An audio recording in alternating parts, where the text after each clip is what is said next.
Today on Lucky Breaks podcast, we're joined by Noel Flannery, an elite performance coach from Scotland who has worked in everything from Formula One to tour golf.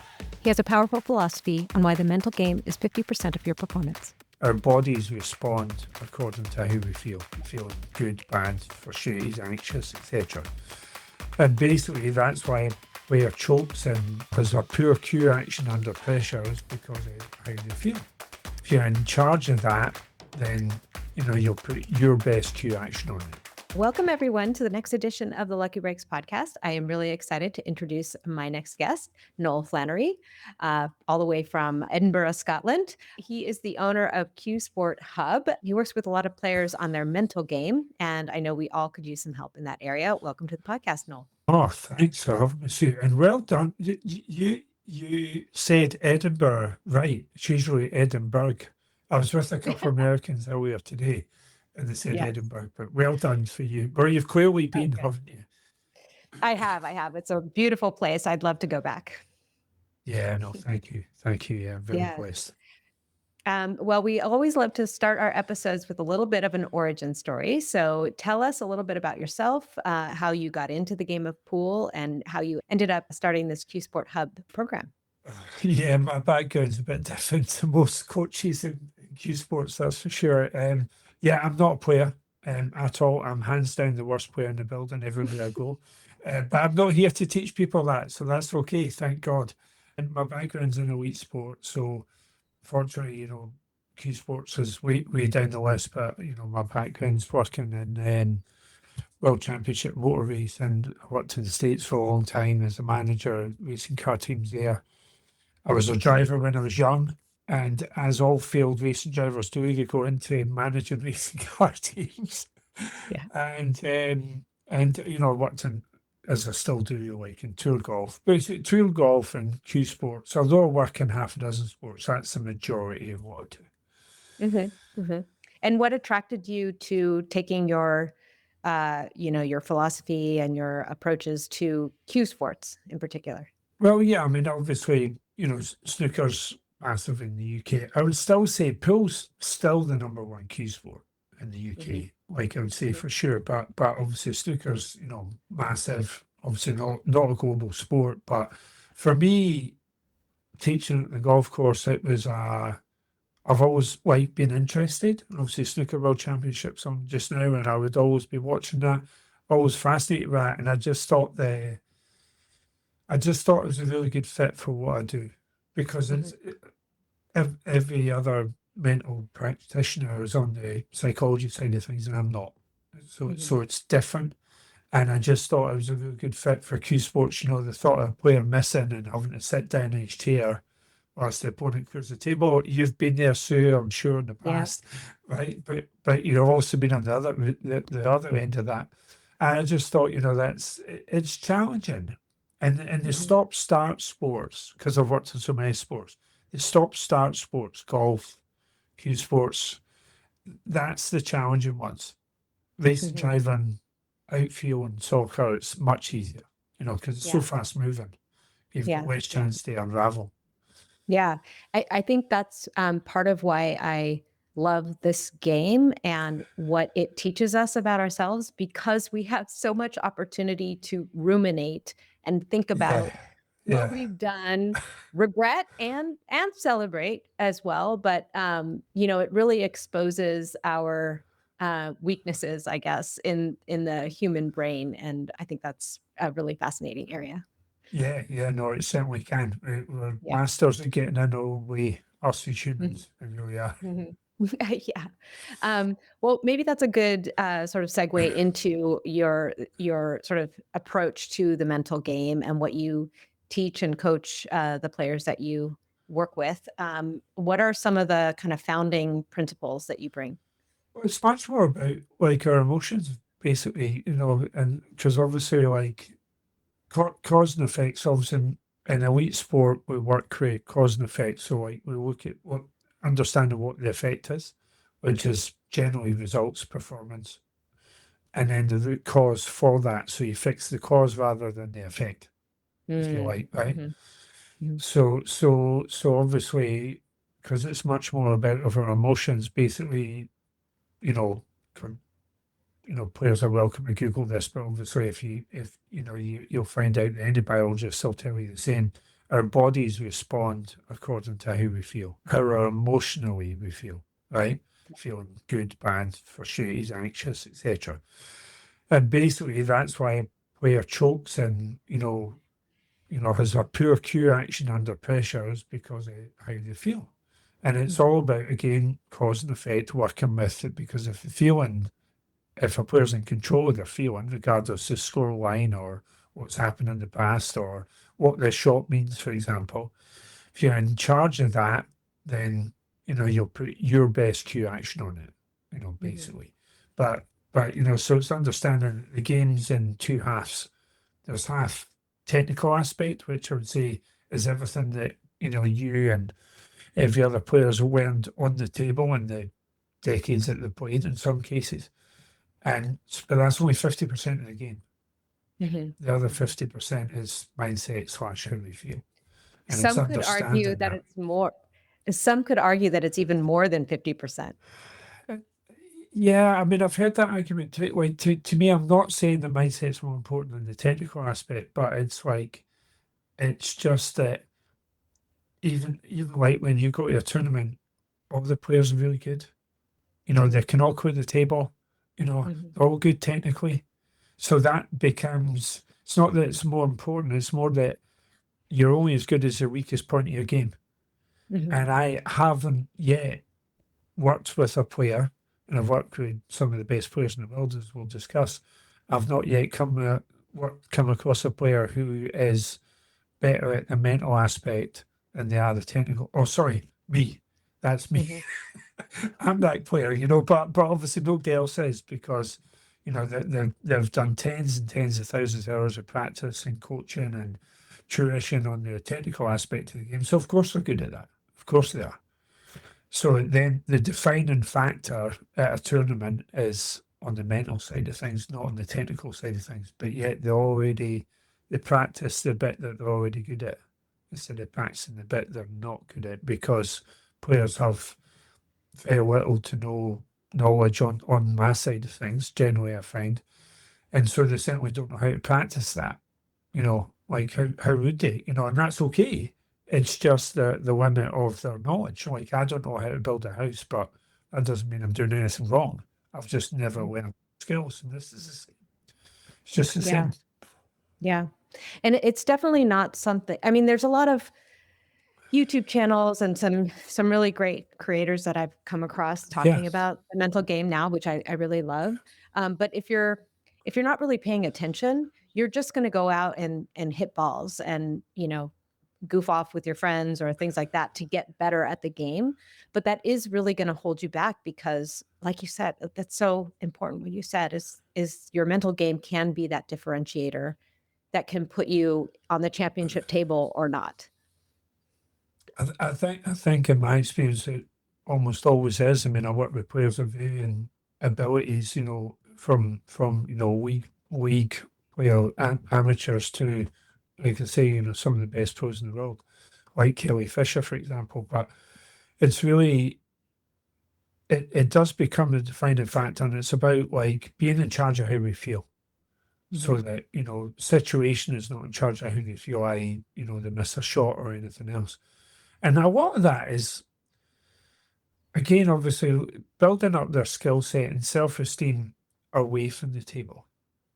So, Mm. so I've worked with players. I generally don't touch them on the table. I don't do anything with them on the table, regardless of where their skill set is at and where they're at. It's not about that. It's much more about, and a player was very kind of wise to me that like, they said this to me a couple of months back, and I thought it was fascinating. Like they said, really, this is just life skills attached to a sport. And I'm like, yeah, that's exactly what it is. That is so Absolutely. true. That's true. So what are some examples of, exercises or, like, uh, d not drills so much as, like, thought exercises that you do with someone? Yeah, I mean, I think like they're very much it's a course of use, right? But it's very much like a band-aid. Like Nirvana is there's nothing to deal with. Mm. That's what Mhm. ultimately, like, where we're going. But obviously that's a big step. So when there's nothing to deal with, that means we're completely embracing failure. Because failure's basically only two things can happen, right? You win, which is nice and warm and grey, or you fail. And players don't realise that failure is the good bit of those. Because if you keep failing, and if you allow yourself to learn the lessons, then the results will take care of themselves. Again, cause and effect. Mhm. And so it's like embracing failure, and that's where we're at. And when a player fully does that, then there's no frustration, nerves, anxiety, everything's gone. Mhm. Because all Mhm. they're right here, right now in this moment, instead of fearing a future that hasn't happened yet. Yeah. And so Yeah. it's because players are all about outcome. So that's the way to chop the head off the problem. Hmm. But in terms of like tips and dealing with various kind of situations, I was with a lady player recently at a big tournament, and she was new to doing my online program, and it's thrilling. I love turning up at events and complete strangers recognise me, but obviously I have no idea who they are because they get to see me, but I don't get to see them because they're Right. doing the online course. And she says, "Oh, I just started it last week." I said, "I realised now it was too late going into this tournament," but she was, biblically stressed out and full of rage, fully of nerves and anxiety, about the outcome. So obviously, like, we're not going to make her leap into getting to Nirvana and getting her to let go of outcome and embracing Mhm. failure. That was going to be too big a leap. So I literally had 5 minutes with her before she played, and I was just like, you got kids? She says, yeah. What's your oldest kid like? What's your firstborn? She says, he's called Dylan. I'm like, great. Do you remember when you held Dylan for the first time? She says, yeah. What was that like? And she's already grinning. She's Mhm. already like completely lit up, right? And like we can't be wet and dry at the same time. We can't be, happy and full of anxiety at the same time. We can't do it. It can't be done. So it's always about replacing emotions with something that feels better. Mm. And we gave her a subject matter to feel better about. So I'm like, Mm. right, just you miss, sit in your seat and just look down in your lap like the day Dylan came.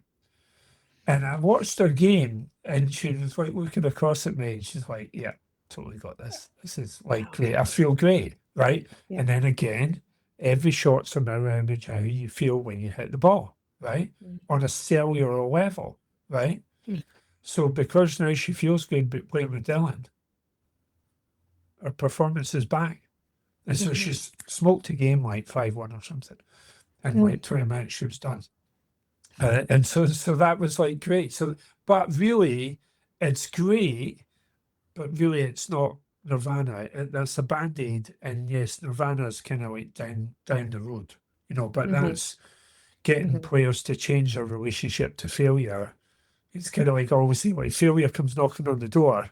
And what players normally do is open the door and slam the door in failure's face, because like Mhm. just get out of here, I don't want you. But it's like really what we should be doing is open the door and invite it in for a coffee. Come and sit down Mm. next to me on the couch. Let's cuddle. Let's teach me. Yeah. Oh. That's like from the world I'm used to. I've worked with Olympians and Formula One drivers, and that's what we do. That's the process because nothing but nothing else matters than getting better. Mhm. And it is about making sure the process is good to get better, and pushing failure away is the opposite of getting better. Yeah. 'Cause you're resisting the opportunity to understand what's Yeah, actually going on with yourself. yeah, Yeah. exactly. Yeah.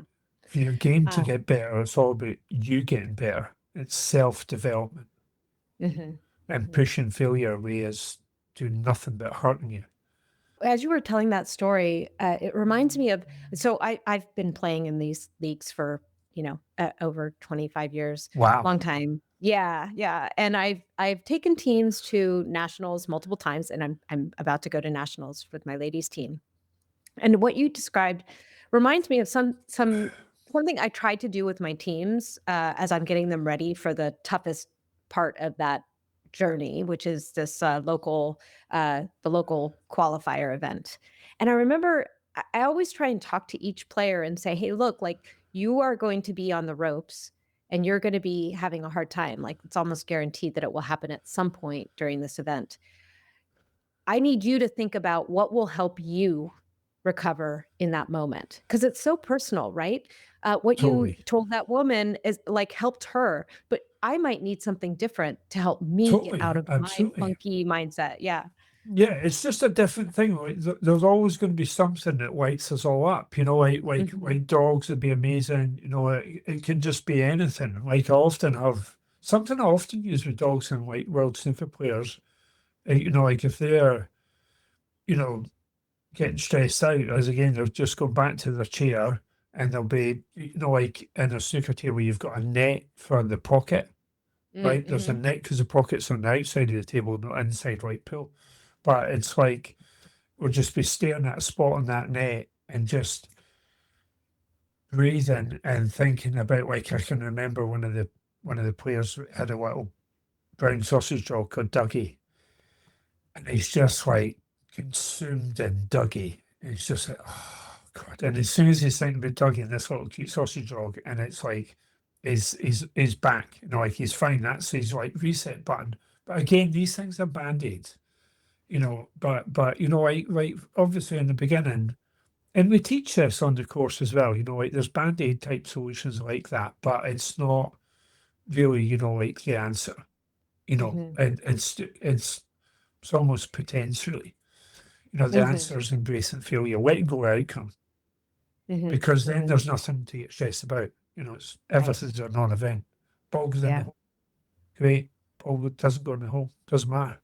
And that's so alien to players. Like they're so, struggle with that, right? Yeah, yeah, and we have so much attachment to the outcome. I think that's a very common human condition, not just in pool, but in life in general. You gotta get that job, you gotta get that, Yeah, relationship or, that yeah. next thing, so Yeah, no, absolutely. But like, first of all, on that, like, we never know enough if something's a good thing or a bad thing, Mm, mhm. right? Because down the line, that thing not happening might seem bad right now, but at least it better things down the line, right? Yeah. And it's the same in terms of the pot. Like, like it's not the situation that's bad. It's the same in life. It's not the situation that's bad. It's our perception that the situation is bad. So you can have Mhm. two situations, and for one person it's Nirvana, like a bowl of pasta come in that's got a load of mushrooms in it, right? For Yeah. me, I'm running to the hills, right? Me too. Right, I absolutely hate mushrooms, right? Worst thing ever, right? For somebody else, it's like, wow, that's absolutely brilliant. But the situation is exactly the same. Mhm. It's our Mhm. perception of a situation that makes it bad. And then the reason the bad situation, well, perceived bad situation comes up in the first place, i.e., the missed shot, is because we're afraid of the future, Mm, right? mhm. So we're actually causing the future that we're afraid of happening by being afraid of it. Whereas Mm, if we could just be okay with that future probably wouldn't happen in the first place. mm. Because obviously part of the reason you missed that pot is because you're anxious about missing it. And therefore your body replicates that. And that's why you missed it in the first place. Yeah. Yeah. It's true. And some other content in your course stands out and is kind of related to this is how our brain and you sort of mentioned it there, is that our feelings are sort of welling up in ourselves and causing our bodies to behave in a certain way. We're Yeah. anxious, we're gripping the cue too hard, or our muscles are a little shaky, we don't follow through right. It's like our body is manifesting something that's happening in our brain. Tell the audience a little bit more about that. Yeah. Well, basically, it's biology. We've got no say in this. There's no say in this like whatsoever on a cellular level. So somebody looking at say on your cue now, somebody looking at your muscles under a microscope on a cellular level, your cells behave differently according to how we feel, whether we're showing anxiety or Like we are chilled out. And obviously, like in the golf swing, can you imagine? Obviously, the only part really a golfer that doesn't move during the swing is their head. Hopefully, that remains relatively still. But everything else moves. 100 odd muscles in the golf swing, all of which have got to be timed to perfection. And what happens is when a player's concerned about the water or the bunker or the trees or that's there, the ball goes there. And it's like really, golf is like nothing shows us better about where we're at. Like we will tell ourselves lies that I feel okay, but the ball flying to the woods tells a different story. That's the truth, not what we say. And so I do the same in life to myself. Obviously, I've been doing this for 30 odd years. I'm supremely skilled in this, but I don't, in order to know where I am, like where I'm at, I ignore my take on it. I look at what I'm getting. And if everything's difficult today, tells a story. Or if everything's great, tells another story. Wow. Yeah, and that is kind of another another area that you've talked about is how do you examine that story with objectivity and with an eye towards learning about it? Well, again, it's just a case of like I mean, the cue ball is quite a tell, really, in cue sports, right? You could clear the table, but if your cue ball is really loose, looser than it is normally. I mean, obviously, according to a player's technical skill set too, Yeah. obviously, my cue ball's always going to be loose, right? Obviously, right? but it's like. But that's the kind of first tell. That's the first bit that kind of comes up, and that's what I see players like do all the time. When I speak to, say, I don't know, like Kelly lives her life in a plane basically, and she's like traveling and go constantly, Kelly Fisher. So obviously, like if we speak after each round and say she's won a quarter final, but she's like, I'm really struggling with cue ball there. And I was on that table the previous round, so it wasn't the table. And I'm like, right, yeah, no, we need to look at that. And it's like she might not be consciously aware that she was feeling a bit different, but she so was.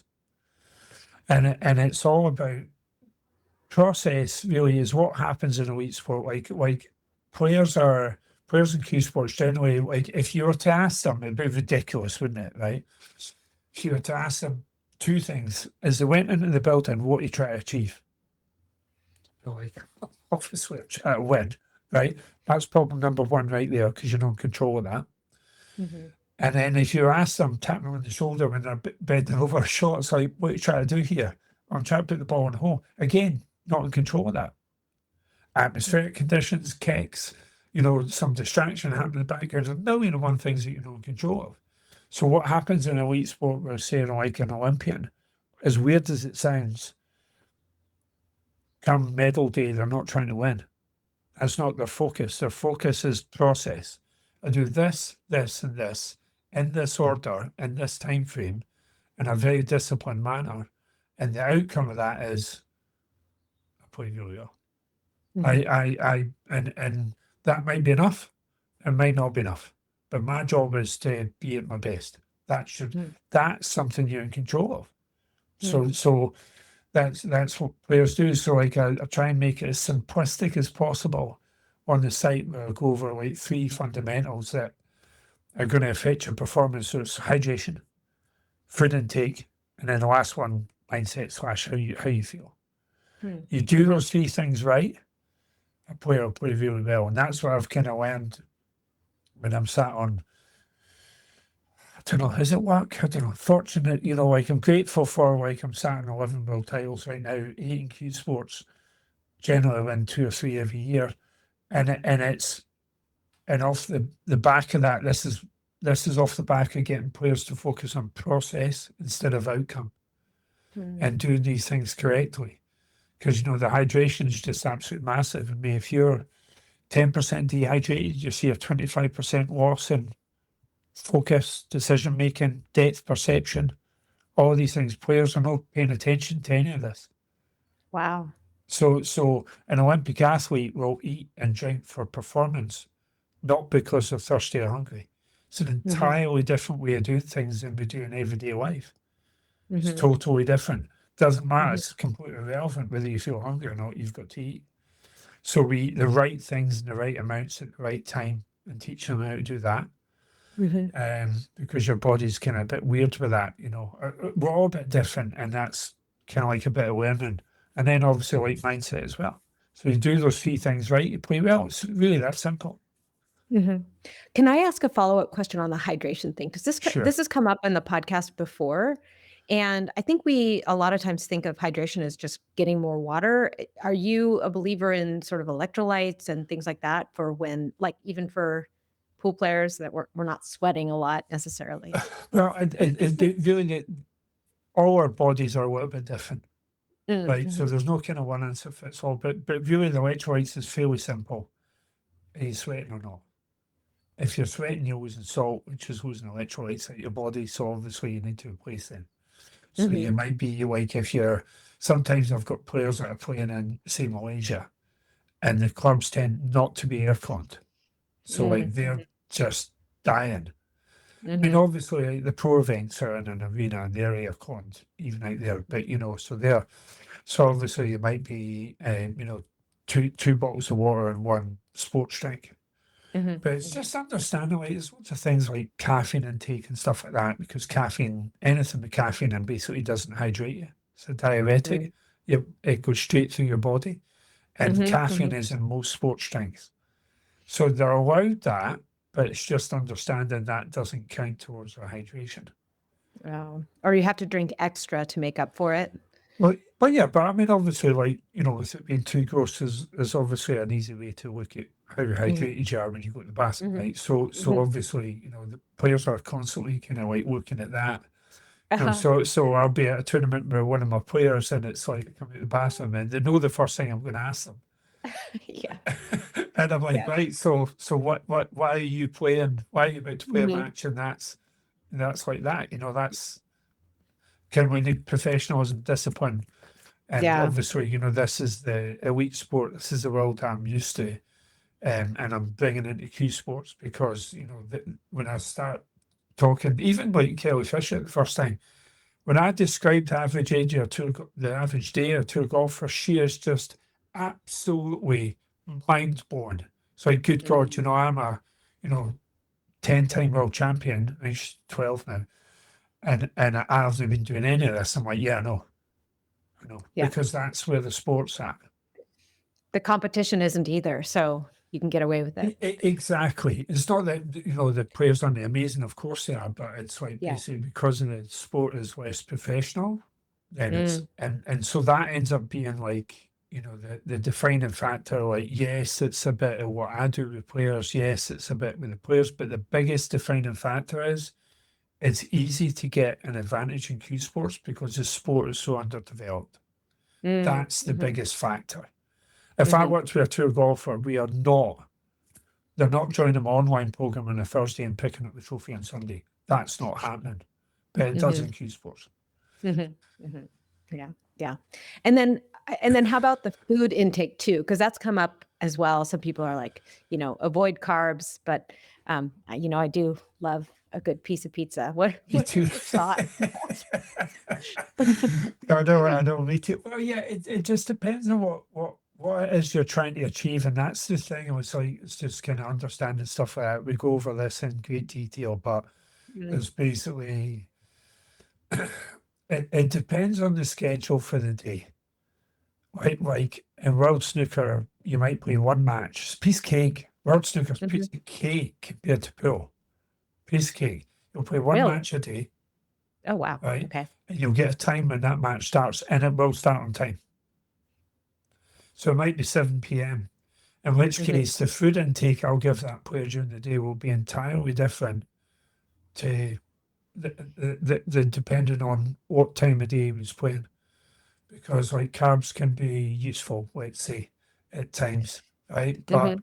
Mhm. generally, yeah, it's you know that for the pool, you know, you're playing 4 or 5 matches in the day easily, right? Same in the Yeah. US. Yeah, Yeah, yeah, yeah. yes, If and you're winning, that is. well, yeah, yeah, it's the same. It's the same in the UK, you know, and and we'll work on that. You know, like again, if Kelly gets in touch and then she feels like she's flagging, we will make a change to her food intake, right there and now, Mhm, so it's really about doing the right things at the right time, being organised and disciplined with that, mhm, and so that obviously I'm not there firsthand with her, mhm. but I have various kind of tricks and tools I'll use from a food intake perspective according to what time of day it is and how the player's feeling. Yeah, yeah. It's funny, these 2 subjects as well, it's just like with the feelings thing. It's about being in touch with ourselves and where we're at. So how are we feeling? Are we feeling hungry right now? Are we, craving sugar? Are we, just needing to drink some water or whatever it might be? It's also the same thing. It's just you gotta look inward and then you can bring Yeah. your best self.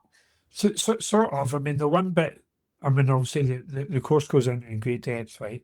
And Mhm. obviously we've not got a 3 hour podcast to do that, but there is on the course. But it's like basically like players when you finish a match and the adrenaline drops and you feel hungry, you've blown it.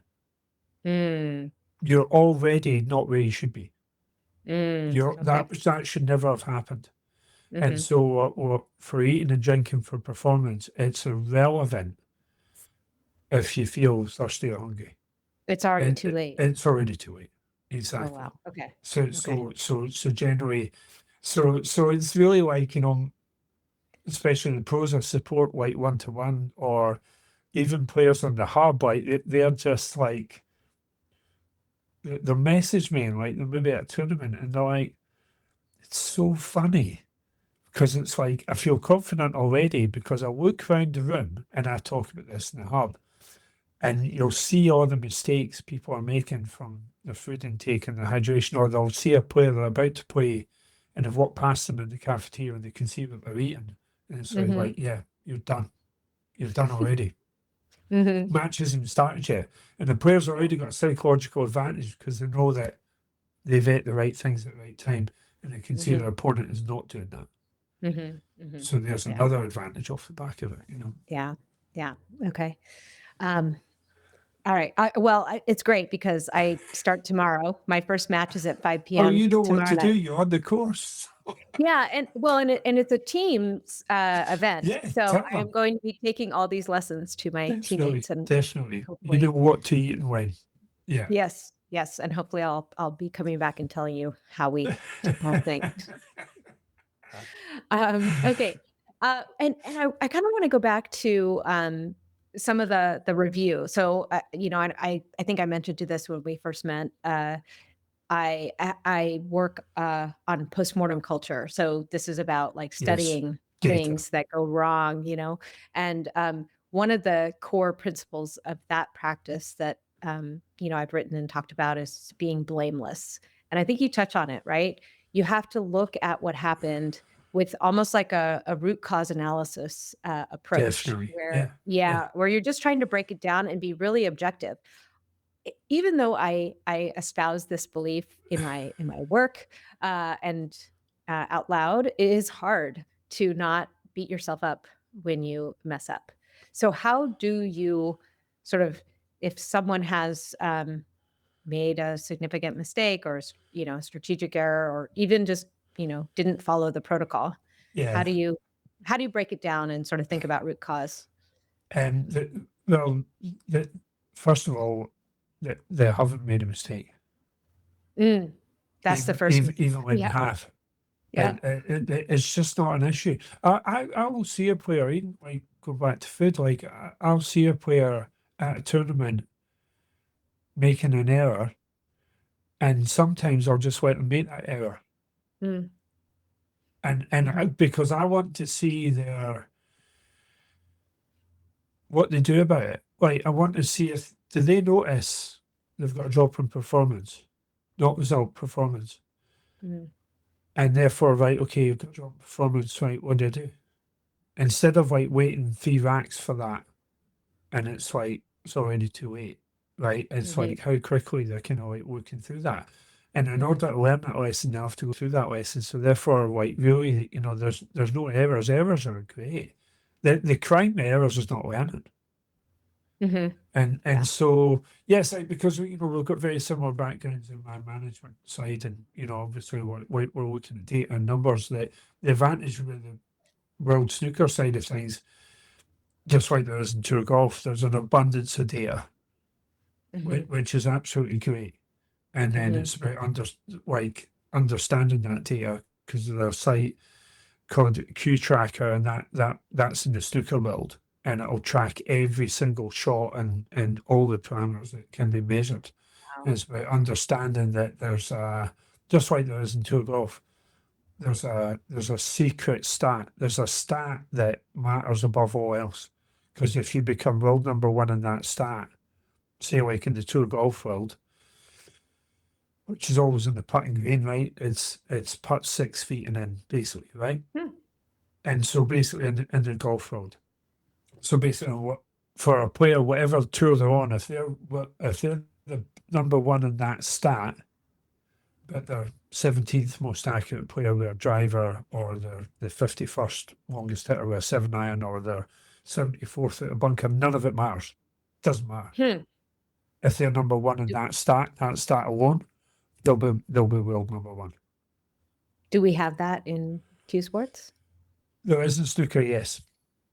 Yeah, Okay. so What is so it was about finding that. And basically, obviously, like in Q Sports, the magic stat is percentage of frames played where you get a break over 50. So in World Snooker, so whoever wins that stat will win the match. it? 95% of the time will win the match. Hmm, hmm. It's all about scoring. And then we use, and you'll be familiar with this, so reverse engineering. So you reverse engineer the problem and understand what is at the core, the first part of this.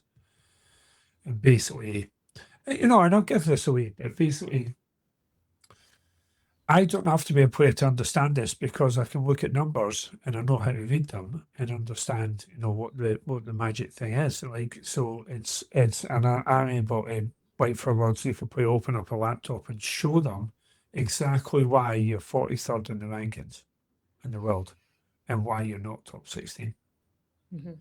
because this is down. And basically, it's all about scoring. And once a year player, why does the break come to an end? Why does I don't know I don't understand Why the does question. your break, so like when you're Mhm, clearing the table, why does the mhm. break come to an end? Ah, Why, if you're not clearing the table? because I missed a ball. That's the common perception from it, Yeah. right? But what's much more likely is the cue ball's in the wrong place, Mm, okay. I right? And see. so many Yeah. approaches that have been on here, because I've listened to some of the other podcasts, are absolutely spot on. Cue ball control is the beginning and end of everything that matters. Mm, So then you mhm, reverse engineer that issue. How do we get good cue ball control? Mine's is terrible, obviously, right? Because technically I'm the most horrible player on the planet, right? But we need two things: good technically, which is mhm, almost every player is ticking that balls, and then a good feeling, because every shot's a mirror image of how you felt when you hit it. Like we're going on about on a cellular level, your body responds to your emotions and how you feel, mhm, right? So basically that starts. So basically, like the first bit is the technical things done at your level. Everybody's there, right? So you feel good. You'll put a good cue action on it. Good cue action on it. Your cue ball will be tight. Cue ball's tight. You'll score. If you score, you win frames. That means we're in matches. That means your ranking takes care of itself. So it's mhm, all about doing the first one first. If you don't do that, everything else doesn't happen mhm. from a And then reverse engineering. do you break it down even further, or do you have the player break it down even further? So if Yeah. they miss the cue ball control, is it because, they misjudged the speed of the table? They misjudged the speed of the table because they didn't take any time to practice on it ahead of time, or, you know, I don't know. Yeah, there can be variables like that. Of course, absolutely. The cushions are particularly pingy, etc., etc., Mhm, etc. It's mhm, like Yeah, of course, like, there's variables like that, that we're not in control of. But obviously, predominantly most of the players I'm working with are the very, very best in the world. Right. So obviously, for them adjusting to the table and stuff, it's just, and I prove this to them in the club. Like if I'm with them, like I'll set up a drill and I'll set it up on 6 different tables, and we're Hmm. immediately going on to a different table, then immediately going on to the other table, and seeing Hmm. if the results any different. Look at your performance; it's great. Look how well you Hmm. adjusted. Hmm. Right? Hmm. Have you ever been on table 12? It's in the corner. Like never, no, never. Yeah. We haven't put any cloth in that in 17 years. I'm like, right, great. And Hmm. yet you adapted to it straight away. Look at what Yeah. you can do. It's like Yeah. it's just not a problem. But Hmm. but yeah, but you get into more specifics with a player as you get to know them, and in terms of the feeling, then feeling good, you'll nail down some specifics on this is exactly the thing that works for you, Hmm. right? Hmm. Because obviously when I was with that girl earlier, with our baby, Hmm. that was an educated guess that might work, Hmm. but really it's like a player starts to feel anxious because we only get anxious about things that are going to happen in the future, Hmm. and the things that happen in the future and poor outcome. Hmm. Hmm. So again, if we nail outcome, and with some players that have been with for a long time, I wouldn't say Kelly's quite there yet, but she's there on occasion. Like let go of that, and then the player's performance just thrives, and they're not afraid of what's going to happen in the future. Yeah. Yeah.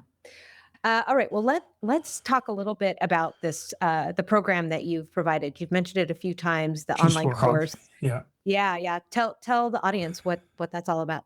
Well, basically, it kind of came out of a kind of issue that came up because obviously as I'm winning world titles and we're having some success, I got a lot of players coming and asking me to work with me, but I only had the Rolls Royce thing to do with them, i.e., working one to one of them like this, which obviously costs some money, and Hmm. obviously it'll be the same in the US, right? The pool's not a cheap game to play.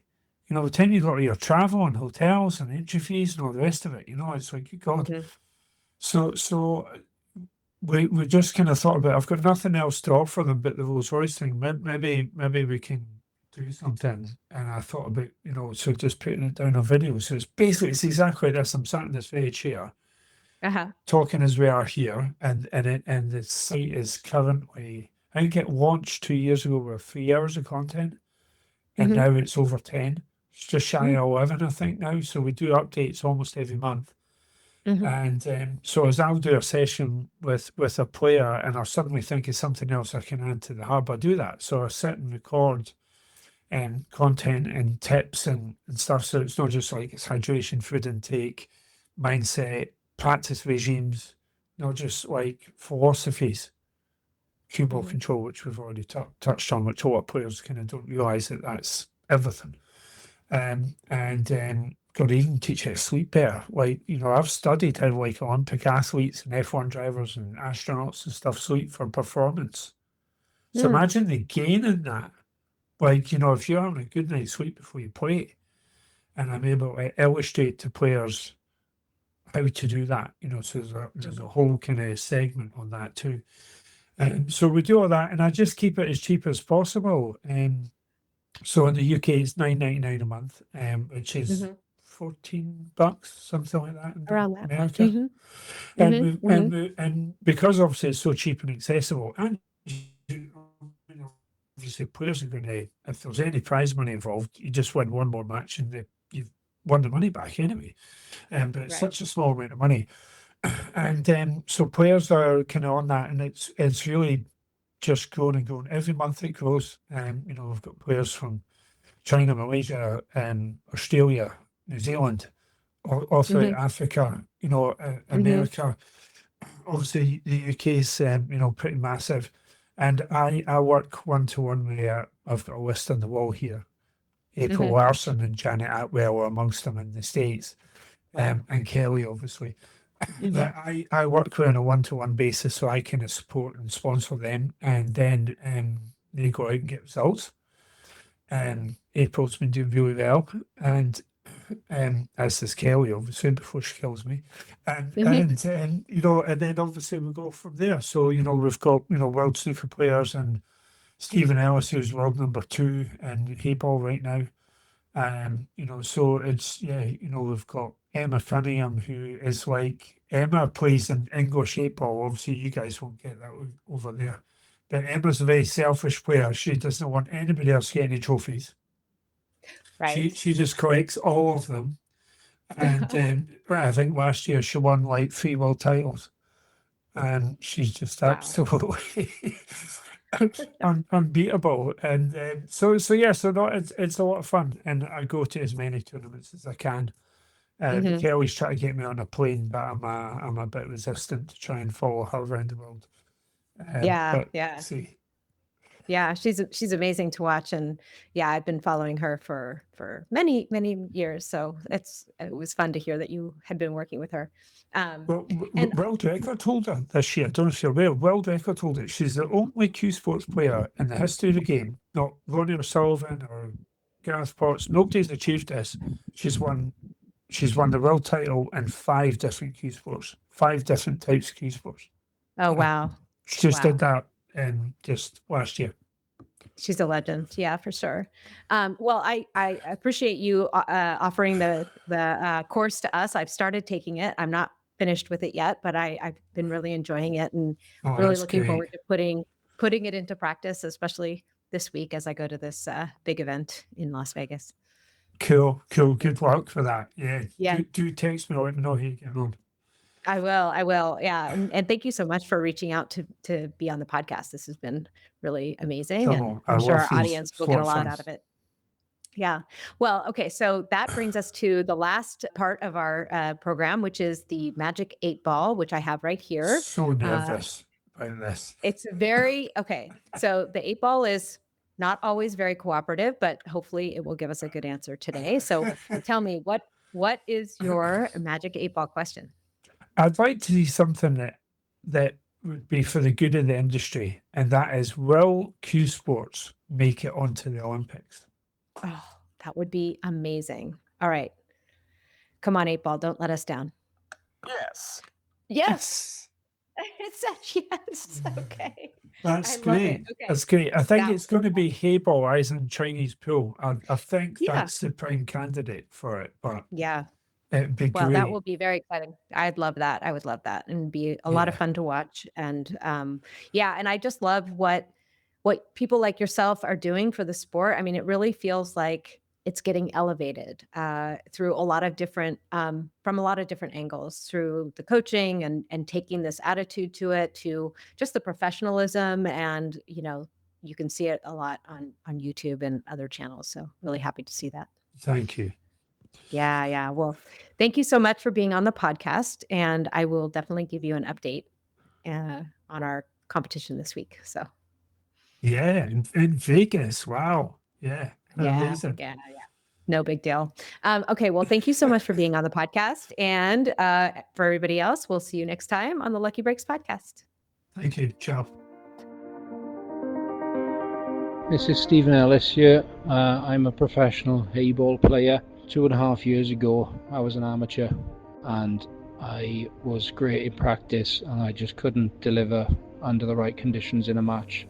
And I never thought I'd get over the line and win anything that I was capable of because I struggled with my emotions and trying to deliver under pressure when it really mattered.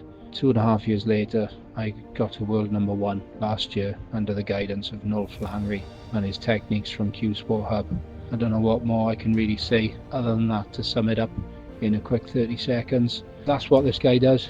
He will help you get your potential out, because it's not all about how good you are potting, because we can all do that. It's how good you are when it matters, and that's what Noel specialises in. Q Sports Hub has opened my eyes to a world of different things, performance-wise, that I couldn't imagine. That I thought I kind of understood the best for me and what I was doing, how it worked. But really, until I explored Q Sports Hub, the online platform, and until I spoke with Noel Flannery to actually go deeper into the mindset and simplify how best to look at the overall aspect of your performance and how to maximize your performance. Yeah, it's just mind-blowing, to be honest with you. I've had multiple sessions with Noel, and I always come out just feeling, wow, why didn't I think of it like that? And just I realize that as an athlete, we can overcomplicate things. We can over-expect. We can analyze the bad on our performance, as opposed to, just looking at it from a whole different world. And when I come away from speaking to Noel, at competition time, I do, take myself on the hub often just to kind of reset and, just reprogram and just keep reminding myself of the different parts of not only just my performance in competition, but my performance day to day, really, as we train and practice, everything down to hydration, just down to even sleep, and down to just how to prepare yourself, your body, to give you the best chance to perform. And we need to do that daily. So I take myself on the hub. I just listen to different areas that cry out to me, and I listen to all the new stuff. There's new content on there every day that I have not explored, and they keep adding, which is fantastic. So for any athlete, for any player that wants to improve, whatever level you are, I find it's just absolutely amazing. And it's opened my eyes significantly into a world that I didn't really touch on before. And, being a previous former champion, that is frightening to think, once I do keep on improving from all these different mindset, performance enhancing tools that I now have, how far can I go? So I'm really excited. I'm really happy to be part of it. I'm really thankful to have the hub just to keep working on myself, working on my game, working on my performance. And it certainly does give me that insight into, how best to get myself motivated, to keep level-headed, to take care of myself as an athlete, to give myself the best mindset in order to create the best performance I can. So thank you very much, Q Sports Hub. Thank you, Noel. And I really appreciate us working together and the platform that you've created for not just myself, but for all athletes within the billiard world. Hello, everyone. This is April Larson, and I am honored to be a player for Q Sport Hub. I cannot recommend Noel anymore if I tried. I met him through Kelly Fisher, who some of you may or may not have heard of. So I want to extend a thank you to Kelly Fisher for making this introduction, because in the short 6 to 7 months he's worked with me, he has not only helped me with my mindset in pool, but with my mindset in life. He's put me in the best frame of mind I think I've ever been in going into a tournament in my entire life. I feel more confident, comfortable, and knowledgeable about not only the sport, but how to prepare going into a tournament, during a tournament, and after a tournament than I ever have in my entire life. So if you're looking to be as successful as you can, not only in pool, but in life, and further your knowledge of the game and how to best prepare yourself for a tournament and in life, as I said, please subscribe to Q Sports Hub. You will not regret it. I can guarantee you that. Thanks for watching the Lucky Breaks podcast. For more on today's guest, check the description below. If you enjoyed the conversation, hit that subscribe button and let us know your favorite takeaway in the comments. Until next time, shoot straight and get those lucky breaks.